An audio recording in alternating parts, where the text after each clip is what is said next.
नमस्कार दोस्तों, जय हिंद, वंदे मातरम। आप सभी का एक बार फिर से बहुत बहुत स्वागत है आपके अपने YouTube चैनल एग्जाम ट्रिकी में। दोस्तों, आज का जो हमारा टॉपिक है वो इतना इम्पॉर्टेंट है पेपर नंबर 3 के लिए, आईडीडी वाले बच्चों के लिए, यानी कि assessment of the children with developmental disability का जो पेपर है आपका, उसके लिए ये टॉपिक आपसे हमेशा आपके पेपर में देखने को मिलता है। या 1 नंबर में पूछ देगा या 3 नंबर में पूछ देगा, तो कैसे भी ये टॉपिक आपसे पूछा जा सकता है। तो बात कर लेते हैं इस टॉपिक की, जिसको हम जानते हैं एनआरटी और सीआरटी के नाम से, यानी कि नॉर्म रेफरेंस टेस्ट और क्राइटेरियन रेफरेंस टेस्ट। इन दोनों के बीच में अंतर को जान लेते हैं और समझ लेते हैं। नॉर्म रेफरेंस टेस्ट क्या होता है? छात्रों की तुलना दूसरे छात्रों से की जाती है। यानी कि मान लो उस क्लास में 4 छात्र हैं, तो इसकी तुलना इससे कर दी गई, इसकी तुलना इससे कर दी गई, इससे कहा गया कि भाई तुम इनसे तेज हो, तुम इनसे धीमे हो। यानी कि जो भी टेस्ट लिया गया या जो भी किया गया, उसमें क्या किया जाता है, एक छात्र की तुलना दूसरे छात्र से कर दी जाती है। तो क्राइटेरियन रेफरेंस टेस्ट क्या कहता है कि छात्र के प्रदर्शन की तुलना मानक तय मानकों के आधार पर की जाती है। आप देखते होंगे, आप जब असेसमेंट करते होंगे तो आप MDPS का टूल लगाते होंगे। वहाँ पर कुछ क्वेश्चन आयर्स होते हैं, जो क्वेश्चंस आपको 18 क्षेत्रों में देखने को मिलते हैं।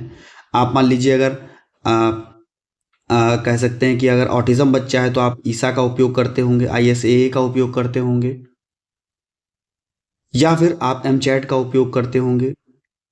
ठीक है, तो ये सब क्या होते हैं, ये तय मानक होते हैं जहाँ पर आपको क्वेश्चन आयर्स मिलते हैं और जहाँ पर आप जो है उसी के मानक के आधार पर बच्चों को नंबर देते हो और तुलना क्या करते हो, इसी मानक से तुलना करते हो, इन्हीं असेसमेंट टूल से आप तुलना करते हो। ठीक, यहाँ पर क्या होगा भाई, एक बच्चा जो सबसे ज़्यादा नंबर लेकर के आएगा वो ऊपर मिलेगा, उसके बाद दूसरा, उसके बाद तीसरा, उसके बाद चौथा, उसके बाद पांचवा। यानी कि एक बच्चे की तुलना या एक बच्चे की रैंकिंग जो है वो की जाएगी, तुलना को निकाला जाएगा, रैंकिंग की जाएगी, दूसरे बच्चे से की जाएगी। और यहाँ पर क्या होता है, यहाँ पर देखा गया है कि छात्र ने सीखने के लक्ष्य कहाँ तक हासिल किए या नहीं। भाई जब आपने असेसमेंट किया किसी भी टूल से, आपने उसमें लॉन्ग टर्म गोल बनाया, शॉर्ट टर्म गोल बनाया। तो जो लॉन्ग टर्म और शॉर्ट टर्म गोल आप बना रहे हो, उससे आप क्या कर रहे हो, बच्चे को कुछ सिखा रहे हो और आप ये देख रहे हो कि हमने जो बच्चे का लक्ष्य बनाया था वो बच्चा कहाँ तक सीख गया। तो CRT का उद्देश्य होता है कि बच्चा कहाँ तक सीखा, क्या हासिल किया, इसको पता लगाना, और रैंकिंग का पता लगाना, दूसरे बच्चों से तुलना करना, ये NRT का काम होता है, नॉर्म रेफरेंस टेस्ट का काम। याद रखिएगा इन दोनों की फुल फॉर्म भी, ठीक है, ये भी याद कर लीजिएगा।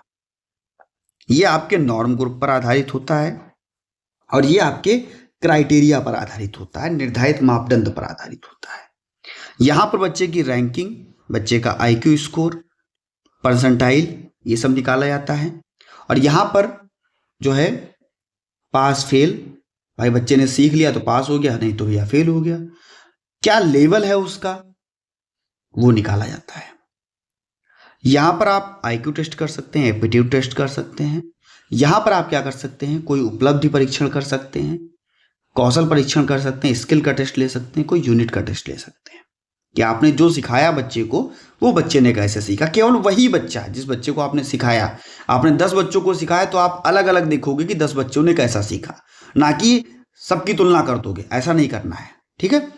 CRT में कभी भी तुलना नहीं करनी, तुलना करनी है तो कहां पर, NRT में करनी है, नॉर्म रेफरेंस में, ठीक है। यहां पर हम दूसरों से बेहतर, कम या ऐसे प्रदर्शन की बात करते हैं कि तुम दूसरों से बेहतर हो, तुम दूसरों से धीमे हो, तुम दूसरों से तुलना करते हैं। यहां पर निर्धारित लक्ष्य को पूरा किया या नहीं किया, इस पर फोकस किया जाता है, ठीक है। कह सकते हैं दूसरों की तुलना में छात्र कैसा है, अगर कह दे, NRT का काम है। छात्र ने निर्धारित सीखने का लक्ष्य कितना प्राप्त किया या नहीं किया, या कितना प्राप्त किया, तो ये भैया कहता है CRT, आपका क्राइटेरियन रेफरेंस टेस्ट। ये जो है नॉर्म ग्रुप से तुलना करेगा और ये जो है निर्धारित मापदंड से तुलना करेगा। तो कैसा लगा आपको वीडियो जरूर बताइएगा। अच्छा लगा हो तो लाइक करके बताइए, कमेंट करके बताइए, और चैनल पर पहली बार थे तो सब्सक्राइब करके बताइए कि हाँ सर अच्छा लगा। ठीक है भैया, मिलता हूँ नेक्स्ट वीडियो में। वेरी वेरी इंपॉर्टेंट टॉपिक है। जितने भी ये 4-5 मिनट के आपको वीडियोस दिए जा रहे हैं, ये आपके पेपर में रामबाण का काम करेंगे। इतना ध्यान रखिएगा हमेशा। 5 मिनट की वीडियो जितनी भी हो सबको देख करके जाइएगा। हर पेपर के लिए मैंने बताता हुआ चलता हूं कि भाई ये इस पेपर के लिए इंपॉर्टेंट है, ये इस पेपर के लिए इंपॉर्टेंट है। तो हर पेपर में हर वीडियो को देख करके जाइएगा। क्वेश्चंस आपको मिलेंगे और जब मिलेंगे तब आप हमें याद करो। तो मिलता हूं भैया नेक्स्ट वीडियो में। धन्यवाद।